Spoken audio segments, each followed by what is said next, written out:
Our next conversation will be about the regulation of GFR, glomerular filtration rate. You have to remember that with GFR, in regards to regulation of the glomerular filtration rate, we have two controls. So intrinsic controls,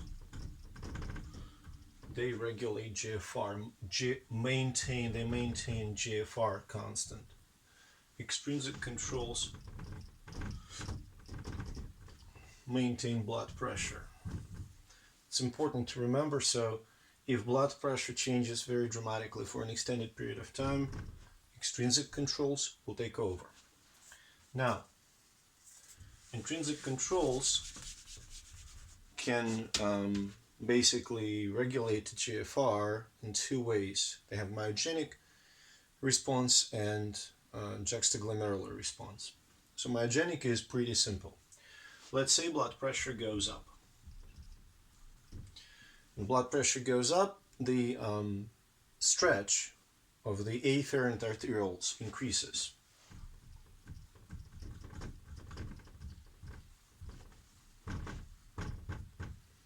As stretch of afferent arterioles increases, well, it is sensed by mechanoreceptors. That leads to the afferent arterioles constriction. Efferent arterioles dilate. If you think about it, when afferent arterioles constrict and efferent arterioles dilate, the flow and the pressure in the glomerular capillaries essentially decreases. So hydrostatic pressure, capillary hydrostatic pressure decreases, net filtration pressure decreases, GFR decreases. I should have put that, let's correct it here a little bit. So let's say this: blood pressure goes up, GFR goes up. Now, when we are talking about blood pressure going up, we mean that, it's a transient change. It's not like somebody loses a liter of blood and blood pressure significantly declines. So this is myogenic response. Now, what about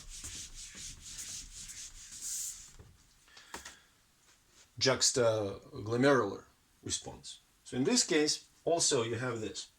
So blood pressure, and I use only one example. I use when blood pressure goes up. So blood pressure goes up, okay? So as a result, of course, GFR transiently increases. And since the glomerular filtration rate increases, the volume of filtrate goes up. So the filtrate volume increases, filtrate flow rate goes up.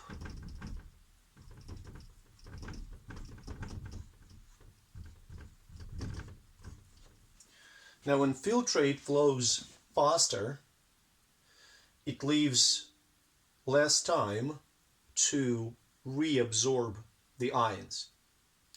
Since there is less time for various ions, first and foremost sodium, to be reabsorbed, when filtrate flows very, very fast, since they are not being reabsorbed from the filtrate, sodium concentration in the filtrate increases. That increased sodium concentration is sensed by macula densa cells, and these cells communicate with the granular cells that surround afferent arteriole, and afferent arteriole constricts. When afferent arteriole constricts, blood flow through the glomerulus goes down. So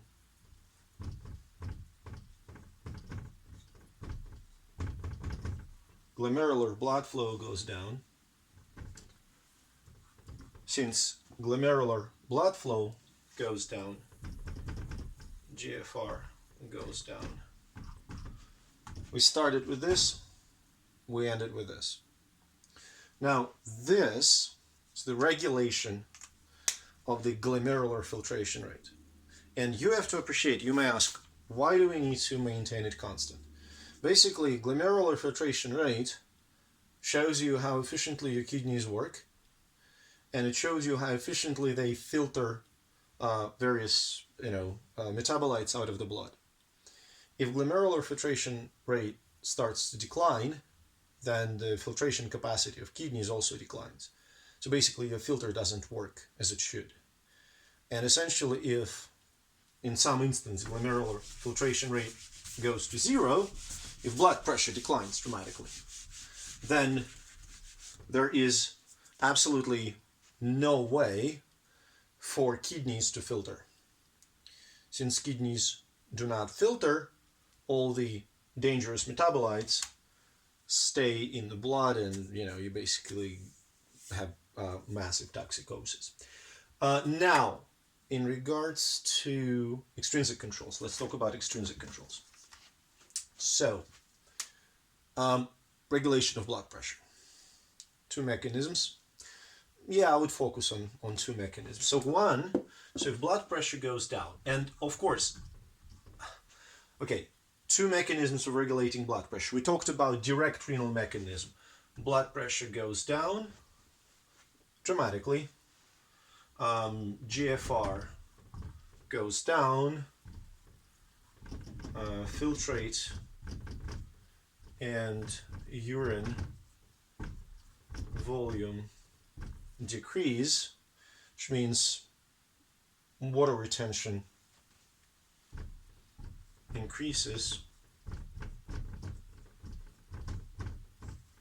which means blood volume increases. Well, and as a consequence, of course, blood pressure increases. So that's one. Now, that's a direct mechanism. Now, what about other? So first, when blood pressure, and we are talking, remember, we're talking about extrinsic controls here. So when blood pressure goes down, that immediately activates sympathetic responses. And you may remember that one distinct feature of sympathetic responses is that they lead to vasoconstriction. And part of that vasoconstriction, efferent arterioles constrict, blood flow in glomeruli decreases, filtrate formation decreases, which immediately leads to increased blood volume and increased blood pressure. So these are mechanisms for, that's basically sympathetic mechanism. Another mechanism that you all are well aware of is the mechanism of renin, angiotensin, aldosterone.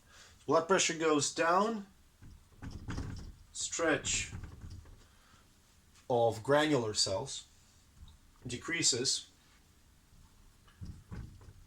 renin is released. It leads to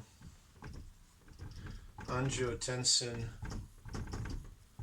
1 and 2 activation. I'm not running them separately together.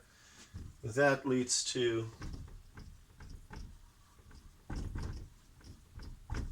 aldosterone release, sodium and water retention, which inevitably leads to elevated blood volume and elevated blood pressure. One more feature here that I want to highlight is that angiotensin also leads to vasoconstriction. and you can plug it into the response that is produced by constricting of afferent arteriole, right? The one that we just reviewed.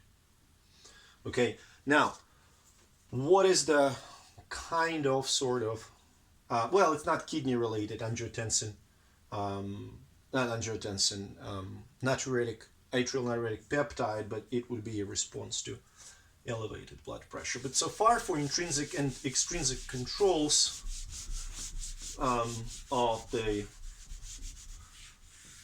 GFR, that would be pretty much it.